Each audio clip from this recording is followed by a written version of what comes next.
একটা কাজ করতে চাই।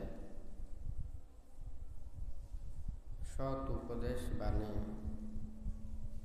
সবাই বলতে পারেন, কিন্তু সেই উপদেশ বাণীকে কার্যে পরিণত করা, যথাযথভাবে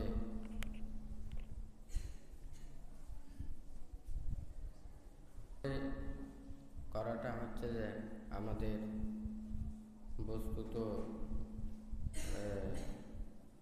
সেই জন্যই বুদ্ধ ধর্মপদের গাথায় বলেছেন, আক্ষোধানাং বাথাবান্তাং শিলাবান্তাং অনুসাদাং দান্তাং আন্তিমা শারীরাং তামাহাং ব্রহ্মী ব্রাহ্মণ।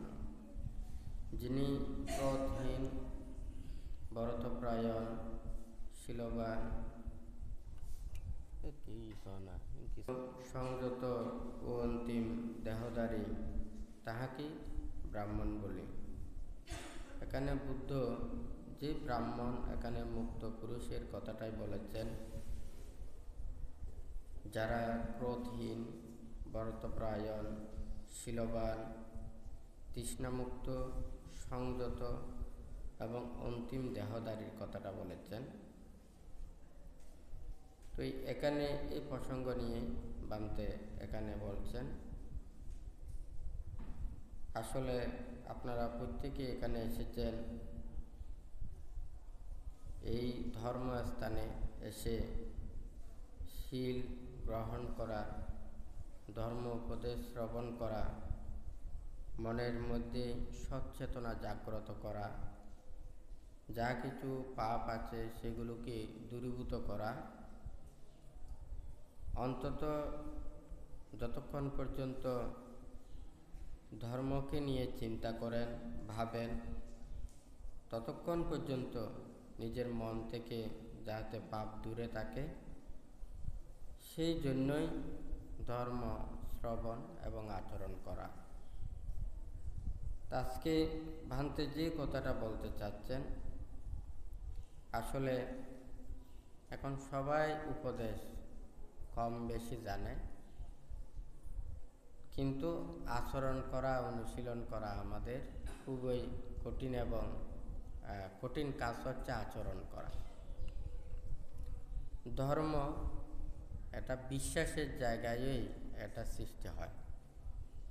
ধর্ম বিশ্বাস করলে আমরা ধর্ম আচরণ করব, আর যদি ধর্ম কথা বিশ্বাস না করে তাহলে আমরা লৌকিক ধর্ম আচরণ করব, কিন্তু আমাদের যে বাস্তবতা এটা কোনোদিন সম্ভব হবে না। তো আজকে যারা মনে করেন এখানে এসেছেন, আপনারা চিন্তা করে দেখুন, প্রতিটা মানুষের সুখ এবং দুঃখ, শান্তি আর অশান্তি, আমরা সবাই সারাদিন রাত সুখের জন্য, এই দেহের এবং মনের সুখের জন্য সারাদিন কত কষ্ট পরিশ্রম করে থাকে। এই দেহের সুখের জন্য দেহটাকে কাটানো, এবং মনের সুখের জন্য মনে নানান কিছু চিন্তা করে। হয় নাকি না? কথাটা ঠিক নাকি বেঠিক? তাহলে আমরা দেহটাকে কিভাবে সহজে রাখতে পারি এবং মনটাকে কিভাবে সহজভাবে নিতে পারি, এই দুইটা কর্মপথের মধ্যে যদি আমরা থাকতে না পারি, ওখানে মানুষের অর্থ, বিত্ত, টাকা পয়সা, ধন দৌলত যতই কিছু থাকুক না কেন, আমরা প্রকৃত শান্তি লাভ করতে পারব না। বুদ্ধ দেখেছেন যে মানুষ যারা সংসারে আবদ্ধ, সংসার জীবন অতিক্রম করতে গিয়ে অনেক প্রকারের প্রয়োজন হয়। এই অর্থ, বিত্ত, সহায় সম্পদ ছাড়া সংসারেও থাকতে পারে না। আবার এগুলো রক্ষা করতে গিয়ে আমাদের অনেক প্রকারের কষ্টের শিকার হয়।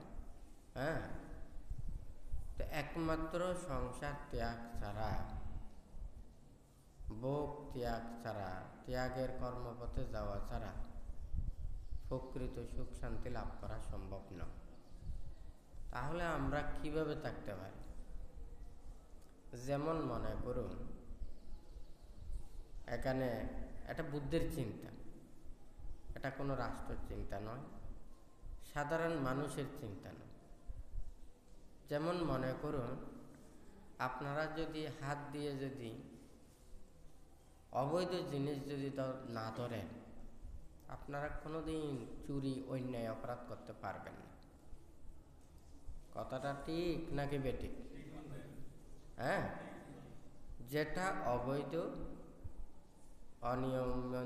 অনিয়ম এগুলো যদি স্পর্শ করতে না পারে তাহলে সে অন্যায় করতে পারবে না। কিন্তু এটা যদি স্পর্শ করার অভ্যাস থাকে তাহলে ওখানে নানান কিছু করা সম্ভব হবে, হয় নাকি না? এখন এটা একটা গেল। এখন আরো একটা, আমি আমার, হ্যাঁ, ছোট বড় কার উপরে কে উঠবে? দেখুন, একটা বাগানে যখন দেখা যায় গাছগুলোর মাথা যখন সবগুলো সমান থাকে, সব গাছগুলো সমভাবেই উপর দিকে উঠে। কথাটা ঠিক নাকি বেঠিক?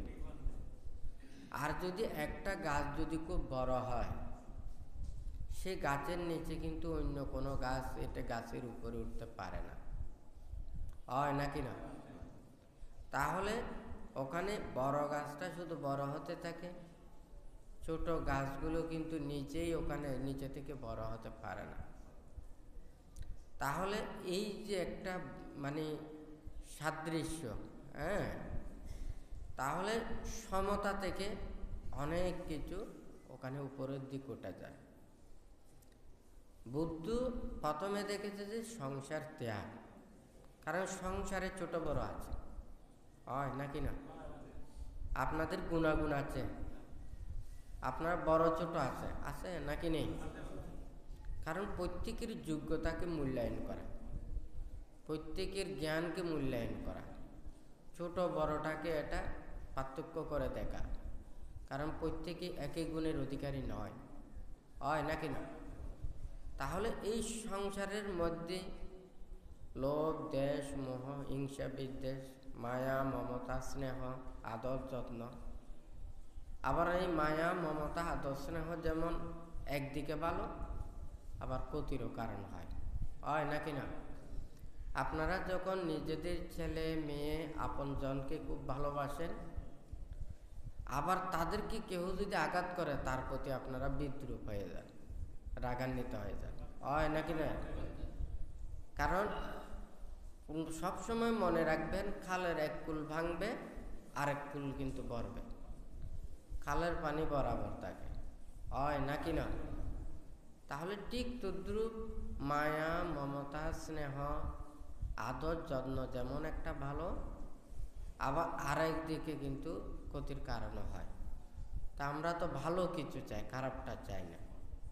একটা সব কিছুতে গ্রহণীয় বিষয় আছে, পরিত্যাজ্য বিষয় আছে।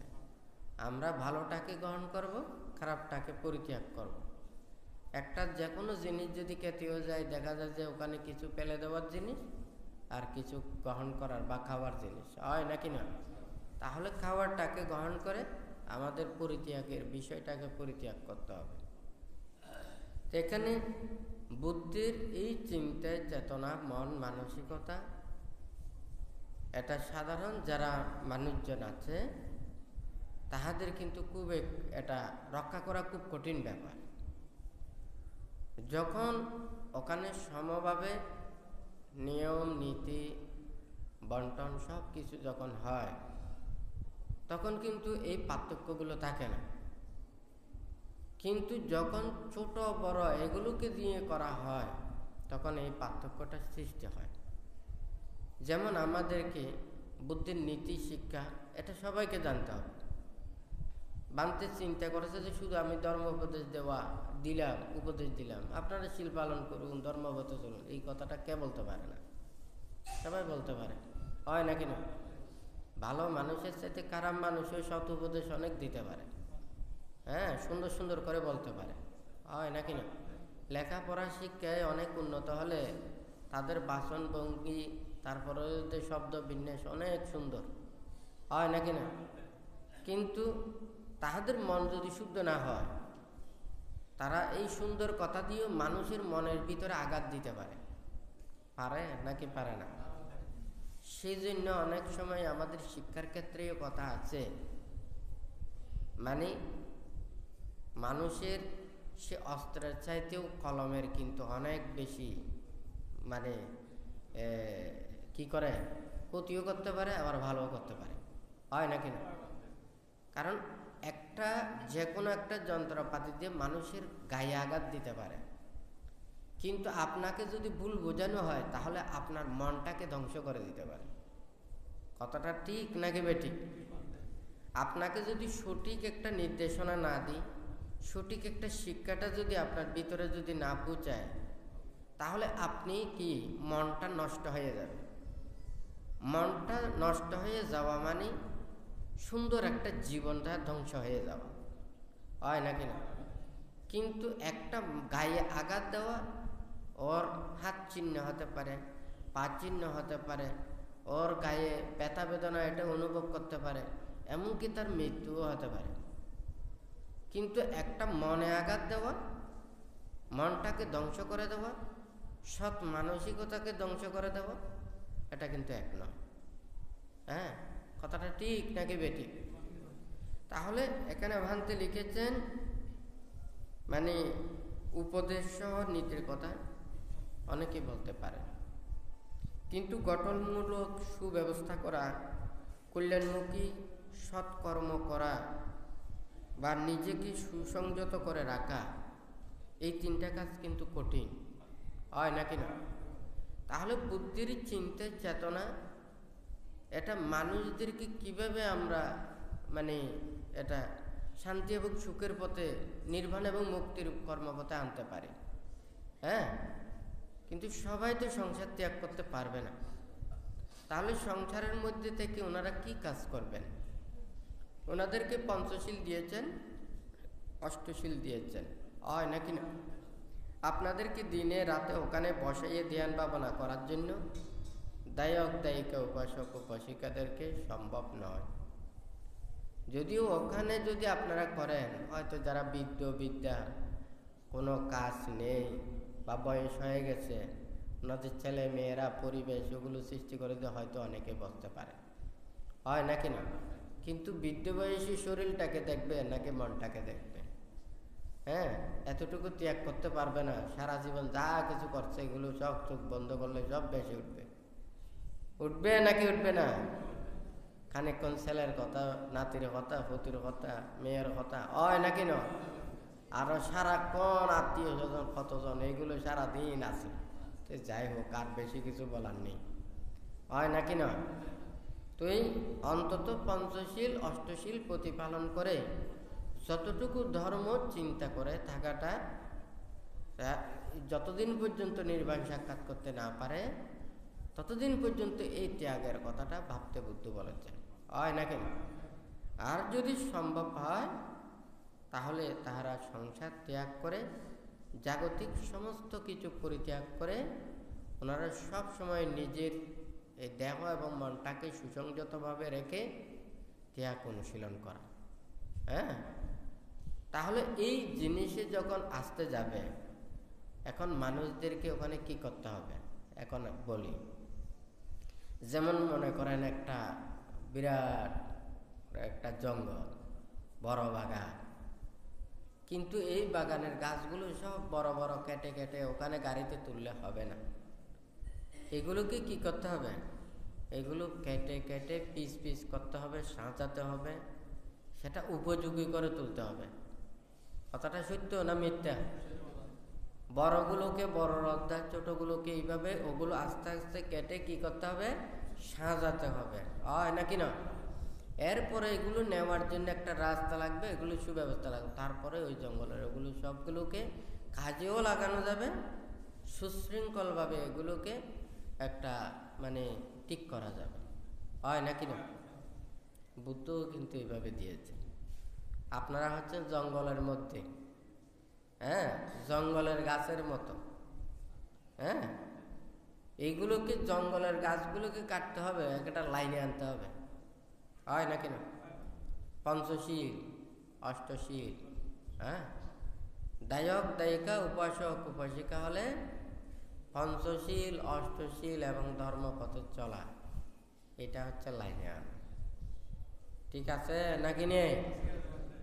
এখন এগুলোকে যদি লাইনে আনতে না পারে তাহলে আর অন্যগুলো ব্যবস্থাপনার কোনো কাজে আসবে না, হ্যাঁ, ওগুলোকে লাইনে আনতে হবে, তারপরে গাড়ি এবং এগুলোকে মানে আনা নেওয়ার ব্যবস্থাপনা ঠিক করতে হবে। তাহলে ধর্মকে রক্ষা করতে চাইলে বুদ্ধ তখন দেখেছেন সংসার এবং সংসার ত্যাগ, আমরা সংসার ত্যাগ করে কিভাবে আমরা থাকতে পারব। সংসারীরা যদি বুদ্ধির এই নীতি আদর্শ এবং ধর্ম নীতি শিক্ষা এটা যদি না বুঝে, বিশ্বাস না থাকে, তাহলে এই ধর্ম টিকবে না। কারণ দায়ক দায়িকা উপাসক উপাসিকা ধর্মের শাসন করতে পারেন না, ওনারা ধর্মের সেবা করতে পারেন, ধর্মকে রক্ষা করার জন্য সহযোগিতা করতে পারেন, ব্যবস্থাপনা করতে পারেন, তার চাইতে বেশি করতে হবে, কিন্তু অনুশাসন করতে পারেন না। কেন?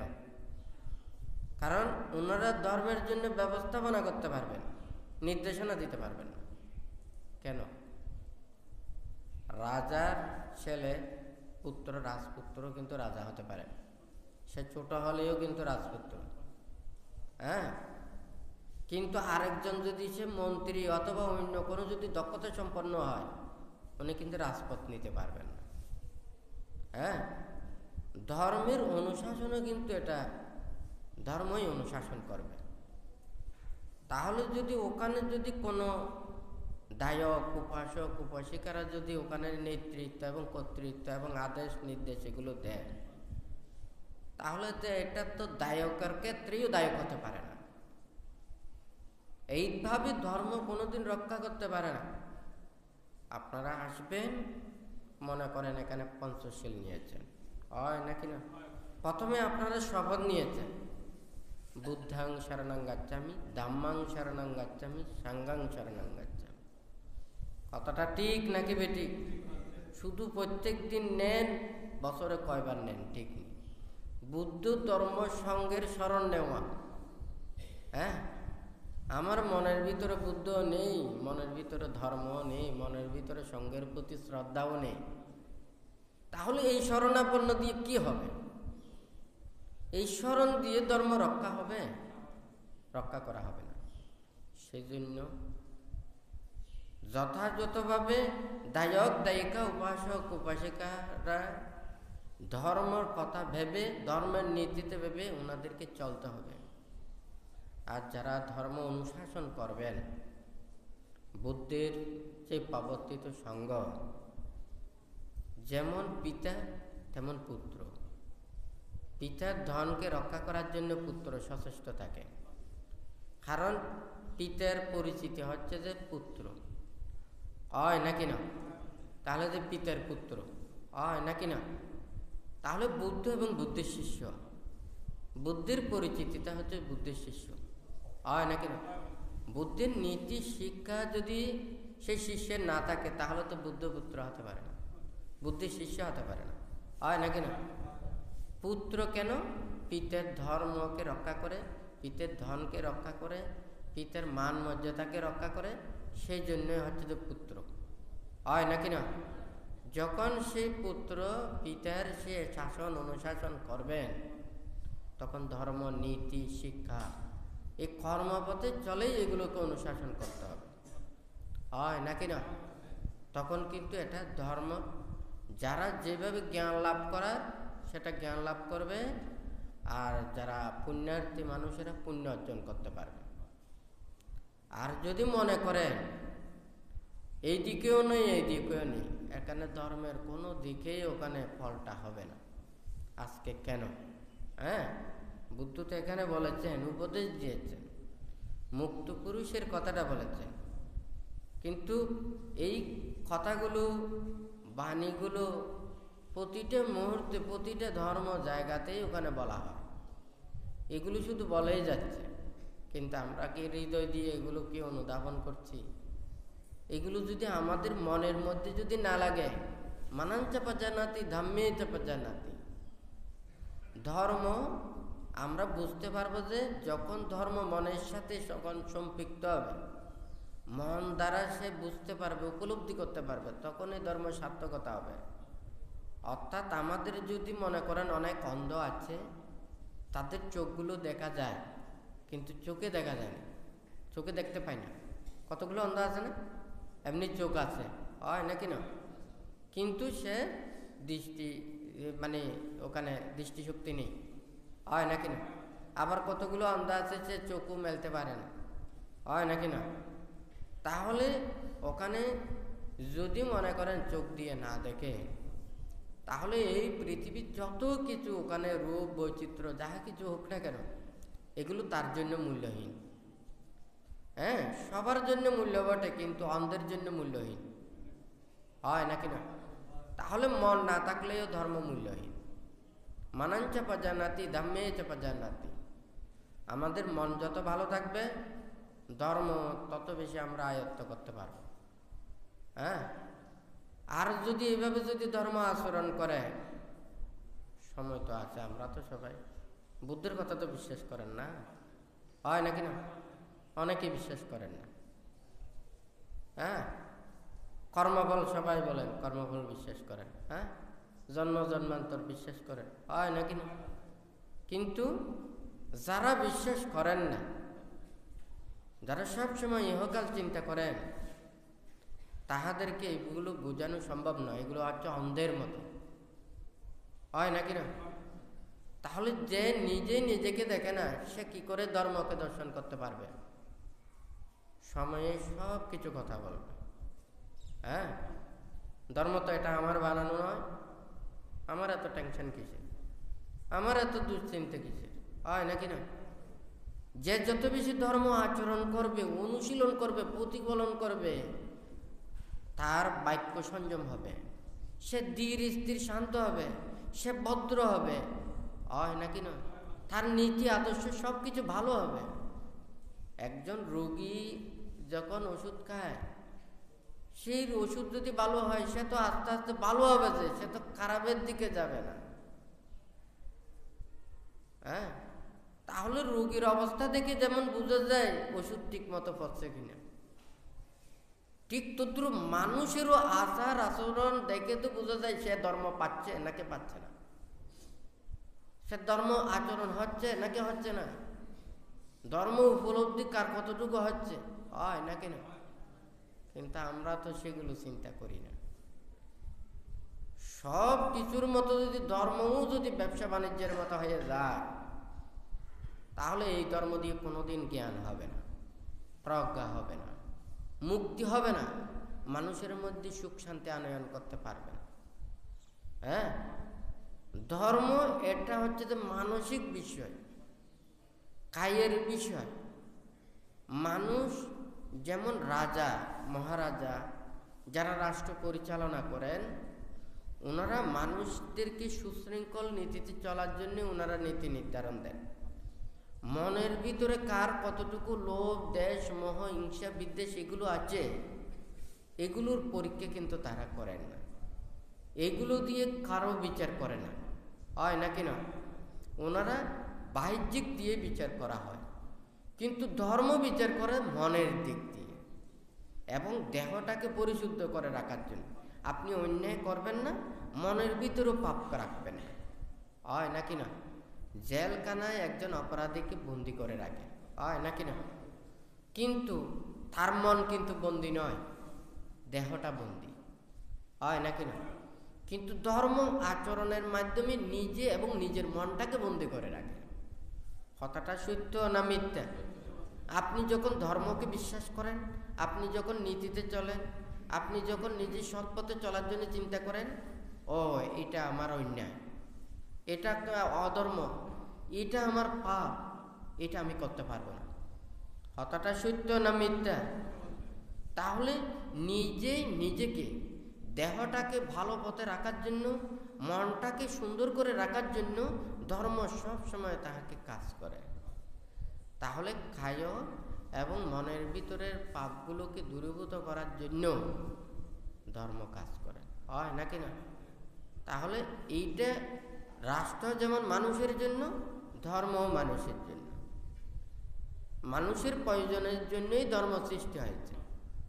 তাহলে আমাদের যে বুদ্ধ যাহা কিছু ধর্ম দর্শন এটা শিক্ষা উপদেশ দিয়েছেন, নির্বাণ এবং মুক্তির কর্মপথের শিক্ষা, এবং এই জাগতিক মানুষ যারা যেই জীবন চলার পথে মনের ভিতর থেকে যদি লোভ, দেশ, মোহ, হিংসা, বিদ্বেষ এগুলো যদি ভিতর থেকে পরিত্যাগ করতে পারে, তাহলে এই পৃথিবীতে আর অশান্তি থাকবে না, হয় নাকি না? কথাটা ঠিক নাকি বেঠিক? হ্যাঁ, এখন তো মনে করেন ওখানে আপনাদের 1000 টাকা থাকলেও শান্তি নেই, লক্ষ টাকা থাকলেও শান্তি নেই, কোটি কোটি টাকা থাকলেও শান্তি নেই, কোটি কোটির উপরে থাকলেও শান্তি নেই, হয় নাকি না?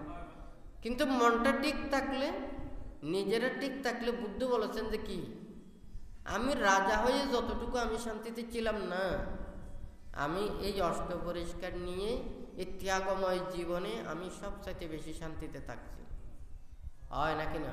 তাহলে সেই শান্তির কর্মপথে ওখানে থাকার জন্য বুদ্ধ এই নীতিমালাগুলো দিয়েছেন, হয় নাকি না? তাহলে এই নীতিটা তো মানুষের মধ্যে বুঝতে হবে। এখন আমরা সবাই সংসার ত্যাগ করে ওখানে চলে আসলাম, মনে করেন 1000, 1000, 2000, 3000, 4000, 5000, হ্যাঁ। এখন যারা সংসারের মধ্যে আছে ওনারা যদি তাদেরকে যদি নির্যাতন করে, তাদের সেই ত্যাগের গুলোকে মূল্যায়ন না করে, তাদের সেই সংযমতাকে যদি গুরুত্ব না দেয়, তাহলে তাদেরকে যদি ভরণ পোষণ না দেয়, তাদেরকে যদি চতুর্পত্য দিয়ে সেবা যত্ন না করে, তাহলে তারা কি মুক্তির কাজ করতে পারবে? একদিন অনাহারে থাকবে, 2 দিন থাকবে, 3 দিন থাকবে, কয়দিন থাকবে? নির্বাণ মুক্তিতে যাব নাকি অনাহারে মরব? হ্যাঁ, মানুষের নির্যাতন সহ্য করব নাকি নির্বাণ মুক্তি চাইব? কি নির্বাণ মুক্তির কর্ম করব নাকি মানুষের নির্যাতন সহ্য করব? এই নির্যাতন সহ্য করে তো ওখানে সম্ভব নয়। অপারেশন করে না ওখানে, যে মানে ব্যাসতের ইঞ্জেকশনগুলো দেয় না, আচ্ছা ব্যাসতের ইঞ্জেকশন না দিয়ে অপারেশন করলে কেমন হবে বলুন তো? এই কষ্ট, এই জ্বালা যন্ত্রণা, ব্যথা বেদনা এটা কেউ সহ্য করতে পারবে না, হয় নাকি না? হ্যাঁ, তাহলে ওখানে পালার চাইতেও আরো বেশি খারাপ হবে। আগে মানুষদেরকে বুঝতে হবে আমরা কে আসলে শান্তি চাই, সুখ চাই, ভালো চাই, এটা আমাদের বুঝতে হবে। এটা না বুঝলে ওখানে সারাদিন মানুষের কল্যাণ করতে গেলেও ওখানে শান্তি তাই না, হ্যাঁ, ভালো মতো থাকতে পারে না। আপনি যদি ভালো কাজ করেন, এটা যদি মানুষ মেনে না নেয়, আপনার ভালো কাজও খারাপ হয়ে যাবে। যার ভালো করেছেন সে ওই মিথ্যে সাক্ষী দিয়ে আপনার ক্ষতি করেছে, তখন আপনি কোথায় যাবেন? আপনি যদি ওর যদি কৃতজ্ঞতাও যদি আপনি না চান, হ্যাঁ, আপনি যদি তার উপকারও যদি প্রত্যাশা না করেন, সে যখন আপনার নামে ওখানে বদনাম, দুর্নাম, নানা কিছু এগুলো করবে, তখন আপনার ভালো লাগবে না। তাহলে ভালো কাজ গেলে যে আরো বেশি অশান্তি, হয় নাকি না? সেই জন্যই বলো তো উপকারের লাঠির বাড়ি, হয় নাকি না? হ্যাঁ, বিশ্বাস করলে ক্ষতি করে, কথাগুলো একেবারে 100% সত্য। সৎসঙ্গে স্বর্গবাস, অসৎসঙ্গে সর্বনাশ, এগুলো 100% সত্য। এটা বিশ্বাসটা কি? আমাদের নিজের কর্মকে বিশ্বাস করা, হ্যাঁ, কিন্তু কাউকে বিশ্বাস করতে নেই, আপনার কর্মকে বিশ্বাস করতে, দায়িত্ব, কর্তব্য, আপনার কাজ আপনার যথাযথভাবে এটা করতে হবে। কিন্তু আজকে আপনি মনে করছেন যে এটা ঠিক আছে, আজকে কাজ করেন নাই, হ্যাঁ, কালকে মনে করছেন আজকেও ঠিক আছে, কাজ করেন নাই, আপনি দায়িত্বটাকে অবহেলা করেছেন। দেখবেন কিছুদিন বাদে এটা অনিয়ম একটা হয়ে গেছে, হয় নাকি নয়? তাহলে বিশ্বাস করাটা ঠিক নয়। কর্তব্য এবং দায়িত্ব পালনে সচেষ্ট হওয়া। তো বান্তে সেই জন্যই এটা চিন্তা করছে, এটা মানুষের মধ্যে বুঝাতে হবে, মানুষদেরকে ধর্ম জানতে হবে। এটা ধর্ম মানুষের কল্যাণের জন্য, ভালোর জন্য। আমরা ধর্ম করতে গিয়ে, মানুষদেরকে সৎ উপদেশ দিতে গিয়ে, মানুষের কল্যাণ করতে গিয়ে, ভালো করতে গিয়ে যদি ওখানে যদি ক্ষতিরটাই বেশি হয়, তাহলে এটা পরিত্যাগ করতে হবে। এটা আইনিও বলে, ধর্মও বলে। কথাটা বান্দার কথাটা বুঝতে পেরেছেন? বুদ্ধ যা কিছু এখানে আইন দিয়েছেন, নিয়ম নীতি শীল বিনয় প্রজ্ঞাপ্ত করেছেন, বুদ্ধের কাছে যখন আসতো তখন ওখানে আপনি যে এই নিয়মটা দিয়েছেন আমাদের জন্য এটা খারাপ হচ্ছে, হ্যাঁ, তখন বুদ্ধ এটাকে পরিবর্তন করে দিত। অর্থাৎ ধর্ম আচরণ করতে গিয়ে এমন কোনো একটা রাজ্যের, দেশের, সমাজের মানুষের ক্ষতি হোক, দুঃখের কারণ সৃষ্টি হোক, বুদ্ধ এটা এই নির্দেশনা দেয়নি। কিন্তু আমরা কয়জনে এগুলো মানছি, কয়জনে প্রতিপালন করছি? বান্তে শিক্ষা দেবে, বান্তে অনুশাসন করবে হাজার হাজার মানুষকে, কিন্তু ধর্ম এটা মানুষের মধ্যে, সেটা জানতে হবে তো, বিশ্বাস করতে হবে তো, এটা মানুষের মধ্যে পৌঁছতে হবে তো। হাজার হাজার ভক্ত পূজারী আছে, ধর্ম আছে, যদি সেটা মনের ভিতরে যথাযথভাবে থাকতে হবে। হিংসায় পূর্ণ, হিংসাতে পূর্ণ থাকলে তো হবে না। এ অন্যায় করছে, সে ন্যায়ী, এ অন্যায় করবে না, সে অন্যায়, মানে মোট কথা সত্যকে মিথ্যে, মিথ্যাকে সত্য, এটাকে দিয়ে কোনোদিন ধর্মের শাসন হয় না। কথাটা ঠিক নাকি বেঠিক? আপনি ধর্ম আচরণ করেন, আপনি শীলবান, আপনি ত্যাগী, আপনি ন্যায়কে অন্যায়, অন্যায়কে ন্যায়, এটা তো বলতে পারেন না। হ্যাঁ, যিনি অন্যায় করেছেন তাকে অন্যায় শাস্তি দিতে হবে। হ্যাঁ, ন্যায় পথে চলতে গেলে তাকে সেই সহযোগিতা করতে হবে, হয় নাকি না? আর যদি এটাকে যদি না করে, তাহলে সেটা কোনোদিন এটা ধর্মের শাসন চলবে না। তাহলে সবাইকে এটা ধর্ম বুঝতে হবে, কিন্তু বান্তে কাকে বুঝাবে? ধর্ম তো এটা মনের ভিতরে পৌঁছতে হবে। আপনারা সবাই ওখানে প্রত্যেক দিন ভাত তরি তরকারি খান, হয় নাকি না? তরি তরকারিতে ওখানে নুন মরিচ মশলা ভালো মতো এটা পৌঁছতে হবে, তারপরে এটা যথাযথভাবে হলেই এটা সুস্বাদু হবে, হয় নাকি না? এখন ধর্ম আমরা আচরণ করে কেন সুখ পাচ্ছি না, কেন শান্তি পাচ্ছি না? মনের ভিতরে এত হিংসা কেন? হ্যাঁ, তো মনের ভিতরে এত হিংসা থাকলে আমি আর অহিংসার ধর্ম প্রচার করে লাভটা কি? আমি অহিংসার ধর্ম প্রচার করে যদি আমার মনের ভিতরে হিংসাটা পরিত্যাগ করতে না পারি, তারা অহিংসার ধর্ম বলে লাভটা কি? আমি সাধু, আমার কায়ে সাধু নয়, আমার মন সাধু নয়, তাহলে আমি সাধু হয়ে লাভটা কি? হ্যাঁ, তাহলে এটা কিন্তু সবাইকে একটা সময় দেশ, যেমন ওখানে মানুষের কল্যাণের জন্য সবসময় চিন্তা করে, ধর্ম সবসময় মানুষের সেই মনের ভিতরের পাপগুলোকে দূরীভূত করার জন্য চিন্তা করে। কিন্তু মানুষ যখন সে কষ্ট আর সহ্য করতে না পারে, সেটা ধর্মকে যখন বুঝতে না পারে, তখন কিন্তু তাহাদের সেই নানান ধরনের অশান্তিগুলো সৃষ্টি হয়। কেন? আমরা এতগুলো বেশি চিন্তা করে বিদায়। এতগুলো চিন্তা বাদ দেন। আপনারা যারা সংসারে আছেন, বুদ্ধ মঙ্গলসূত্রের মধ্যে দায়ক দায়িকা উপাসক উপাসিকাদের জন্য কিভাবে চলবেন সে কথাগুলো বলেছে না? এখানে ত্রিপিটকে এমন কোনো কথা আছে আপনারা কাজ করবেন না, চাষবাস করবেন না, চাকরি বাকরি করবেন না? হ্যাঁ, কথাটা আছে? নেই। কারণ আপনারা কাজ না করলে চলবেন কি করে? বুদ্ধ সেই জন্য এগুলো মানা করে না। আপনাদেরকে পঞ্চশীল দিয়েছেন, অষ্টশীল দিয়েছেন, হয় নাকি না? কিন্তু আপনাদেরকে পাপ না করার জন্য বলেছেন, যে সংসারের কাজ না করার জন্য বলেন। কথাটা ঠিক আছে নাকি নেই? তাহলে ওখানে তো আপনাদের তো ওখানে শুধু নীতির পথে চলা, ধর্মের ওখানে এগুলো ভাবা এবং নিজেরা সেই সৎ পথের মধ্যে চলার জন্য এখানে উপদেশগুলো। আর যখন সে সংসার ত্যাগ করে যখন ব্রহ্মচর্য জীবনে আসবেন, ওনারা নিজের জীবনকে দিতে হয় ধর্মের কাছে।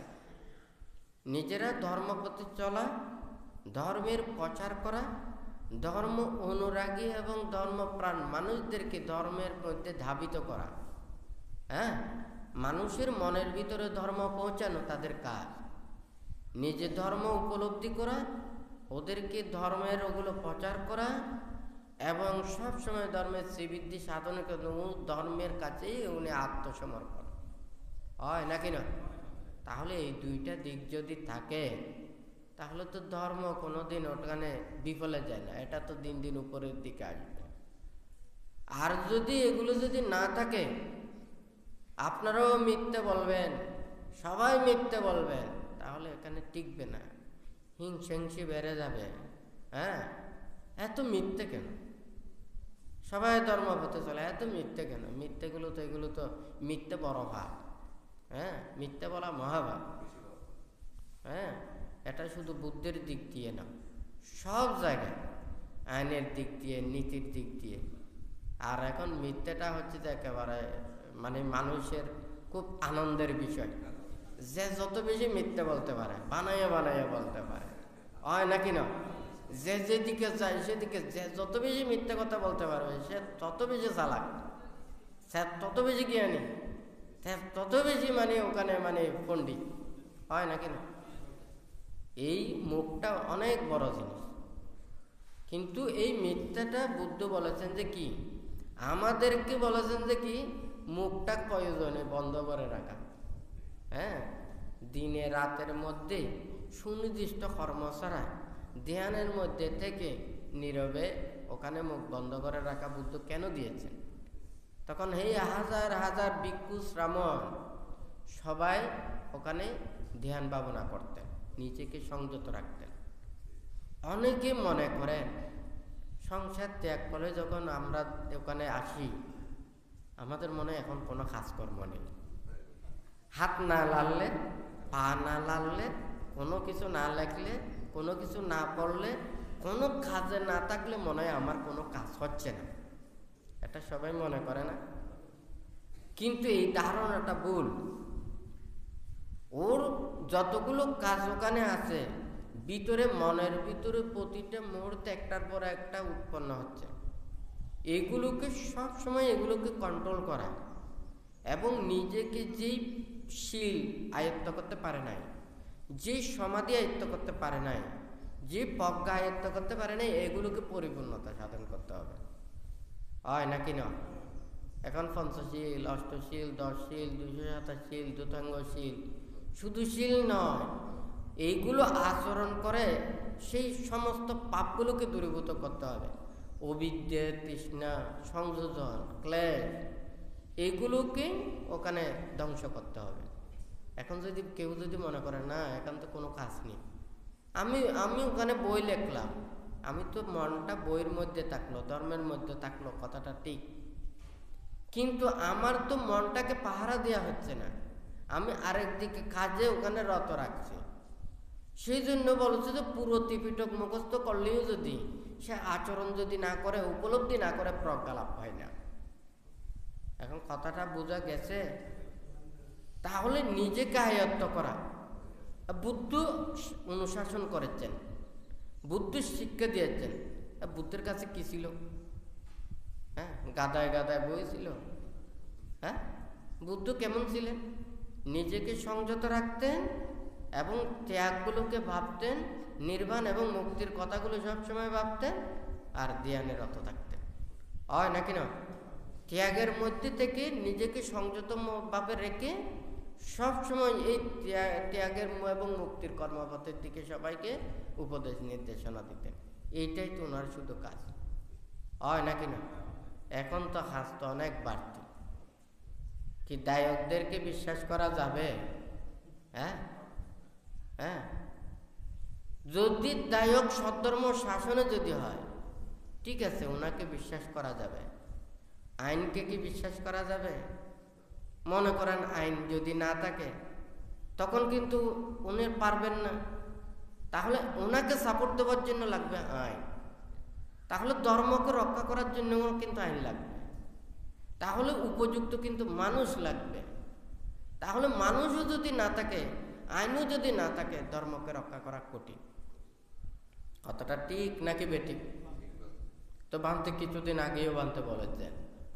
তাহলে সেই ধর্ম রক্ষার জন্য ওনারা সব কিছু ত্যাগ করে ওনারা আসবেন। ওনাদেরকে দেখবেন কারা? কারা রক্ষণাবেক্ষণ করবেন? তাদেরকে কারা সেবা শুশ্রূষা করবেন? তাদেরকে যদি অশ্রদ্ধা করে, অভক্তি করে, নিন্দে তিরস্কার করে, ওনারা বলবেন যে আমি দিনে আনি দিনে খেয়েও অনেক ভালো আছি। হ্যাঁ, একজন ভিখারিও আমাকে খারাপ কিছু বলতে পারেন না। আমি ত্যাগ অনুশীলন করে, কারো অনিষ্ট না করে, আমি এত অপবাদ, এত নিন্দে, এত তিরস্কার, মানুষের তুচ্ছ তাচ্ছিল্য, এইগুলো সহ্য করে নির্বাণ মুক্তির কর্মপথে এগুলো আসতে পারবে না। কথাটা ঠিক নাকি বেঠিক? তাহলে ধর্মকে রক্ষা করতে চাইলে তাহলে অবশ্যই ধর্মের প্রতি যথাযথ শ্রদ্ধা, ভক্তি, বিশ্বাস এবং যথাযথভাবে এই কর্মগুলো লাগবে। তো ভান্তে চিন্তা করেছে ধর্ম আমাদের কাছে থাকলে ধর্মই যথাযথভাবে এগুলোকে আমাদেরকে দেখবে। আমরা সেই ধর্মকে যতটুকু পারি নিজেরা যতটুকু সম্ভব এই শীল, বিনয়, নিয়ম, নীতির মাধ্যমে আমরা যেন আচরণ করে যাতে এটা প্রতিপালন করে যেতে পারি, তাহলে এটা একটার পর একটা, একদিন না একদিন এটা কি হবে, মানুষের মধ্যে এটা চেতনা জাগ্রত হবে। একদিনে সব কিছু হয় না, হয় নাকি না?